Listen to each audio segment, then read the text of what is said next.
సాగు చేస్తేనే సాయం. మళ్ళా నిన్న ఒకటి కొత్తది మనం చూసాము. ఏంది? వ్యవసాయ పంపు సెట్లకు కూడా స్మార్ట్ మీటర్లు పెట్టబోతున్నారు. పేరు ఏదైతేంది స్మార్ట్ అయితేంది, షార్ట్ అయితేంది, మొత్తానికి మీటర్లు పెట్టాలని నిర్ణయించారు. గత 10 ఏళ్ళు బీఆర్ఎస్ సర్కారు వ్యవసాయ పంపు సెట్లకు మీటర్లు పెట్టడాన్ని తీవ్రంగా వ్యతిరేకించింది. కేంద్రం నుంచి వందల కోట్లు, వేల కోట్ల మీకు బెనిఫిట్స్ పోతాయన్నా, మాకు ఆ బెనిఫిట్లు వద్దు, ఏం వద్దు, మాకు రైతులకు సంబంధించి మేము ఒక నిర్ణయం తీసుకున్నాం, ఆ నిర్ణయానికి కట్టుబడి ఉంటామని అన్నారు. కానీ రేవంత్ రెడ్డి ఏం చేశారంటే ఇప్పుడు స్మార్ట్ మీటర్లు పెట్టడానికి, వ్యవసాయ పంపు సెట్లకు పెట్టడానికి, అంతేకాకుండా ఇప్పుడు ఏం చేస్తున్నాడు? సాగు చేస్తేనే వ్యవసాయానికి రైతు బంధు. ఇంతకుముందు రైతు బంధు మీద తీవ్రమైన వ్యతిరేకత వచ్చింది. ఏంది? బలిసిన వాళ్ళకు కూడా ఇస్తున్నారు. 5 ఎకరాలు 10 ఎకరాలు ఉన్న వాళ్ళకి ఇస్తే సరిపోయేది, 50 ఎకరాలు ఉన్నోడికి ఎందుకు అనే రైతు బంధు మీద కొంత వ్యతిరేకత వచ్చింది. అప్పుడు కేసీఆర్ ఈ వ్యతిరేకతను పట్టించుకోలేదు. పోతే ఇంత వరద వచ్చినప్పుడు బురద కూడా వస్తుంది, ఆ వరదలతో పాటు ఈ బురద కూడా కొట్టుకపోతుంది అని ఆయన అనుకున్నాడు. కానీ ఏమైందంటే ఆ వరదలో ప్రభుత్వం కొట్టుకుపోయింది, బురద అట్నే మిలుగున్నది. సో ఇప్పుడు ప్రభుత్వం ఏం చేసిందంటే కొండ నాలుకకు మందేసి ఉన్న నాలుక పోయినట్టు వీళ్ళు ఆ వాళ్ళకే కాదు, ఇప్పుడు 5 ఎకరాల లోపు ఉన్న వాళ్ళకు కూడా మేము రైతు బంధు ఇవ్వమని కొత్త నిబంధన తీసుకొస్తారు. అట్లా ఇవ్వమంటే వ్యతిరేకమవుతుంది. కాబట్టి మీరు వ్యవసాయం చేస్తేనే రైతు బంధు ఇస్తాం, రైతు భరోసా ఇస్తాం, లేకపోతే ఇవ్వము అనే కొత్త మెలక పెట్టారు. ఇన్ని రోజులు ఏం చేశారు? వానికి ఎన్ని ఎకరాలు పట్టా ఉంటే అన్ని ఎకరాలకు భూమి పట్టా ఉంటే సరిపోయేది, భరోసా వచ్చేది. ఆ రైతు భరోసా వచ్చేది. ఆ రైతు భరోసాతో ఆయన వ్యవసాయం చేయాలన్నా లేదని నిర్ణయించుకునేది.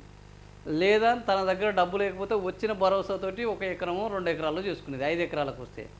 ఇప్పుడు 5 ఎకరాలు చేస్తేనే నీకు 5 ఎకరాల భరోసా, లేకపోతే 1 ఎకరం చేస్తే 1 ఎకరాకే భరోసా అంటూ కొత్త పితలాటకం మొదలుపెట్టింది కాంగ్రెస్ ప్రభుత్వం. మరి రైతులు ఇదేంది ఓసారి చూద్దాం. ఈ యాసంగి నుంచి అమలు చేస్తారట. ఇక యాసంగి నుంచి, ఎందుకంటే ఆల్రెడీ రైతు బంధు ఇవ్వాలని వారు నిర్ణయించుకున్నారు. అయితే ఈ ఇన్ని వేల కోట్లు దీన్ని ఎట్లా తగ్గించాలని మళ్ళా గుల్లాలు పడుతున్నారు.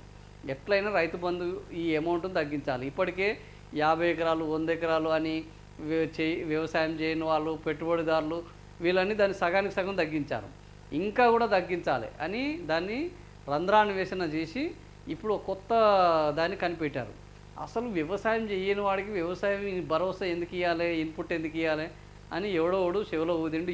ఇది బాగున్నది, ఇది చేస్తే సగానికి సగం తగ్గుతుంది. ఎంత తగ్గుతుంది? 90 లక్షల ఎకరాల్లో ఈ ఎగవేత జరుగుతుంది. 1 కాదు 2 కాదు, ఇదే జరిగితే 90 లక్షల ఎకరాలకు ఎగవేయచ్చు. వాళ్ళు మొత్తానికి రూపాయలో పావులు ఇస్తే సరిపోతుంది. ఇప్పుడు 75 పైసలు ఎగ్గొట్టవచ్చు అన్న లెక్కలు తీస్తున్నారు. వ్యవసాయ భూమి వ్యవసాయ యూనివర్సిటీలో ప్రయోగాలు చేస్తున్నారు. సో శాటిలైట్ సర్వేతో సాగు విస్తీర్ణాన్ని లెక్కిస్తారు.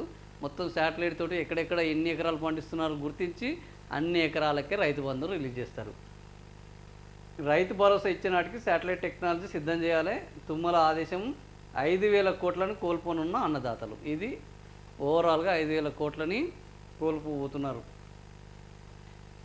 కాంగ్రెస్ ప్రభుత్వం రైతులపై పగబట్టినట్టు వ్యవహరిస్తున్నది. పెట్టుబడి సాయం అందించనున్న రైతు భరోసాలో కోతకు సిద్ధమైంది. సో భూమికి రైతు పెట్టుబడి ఇప్పటికే శాటిలైట్ ద్వారా ఈ టెక్నాలజీని అందుబాటులోకి తీసుకొచ్చింది. ఇట్లా పచ్చగా ఉంటే తప్ప రేపు ఇచ్చే పరిస్థితి లేదు.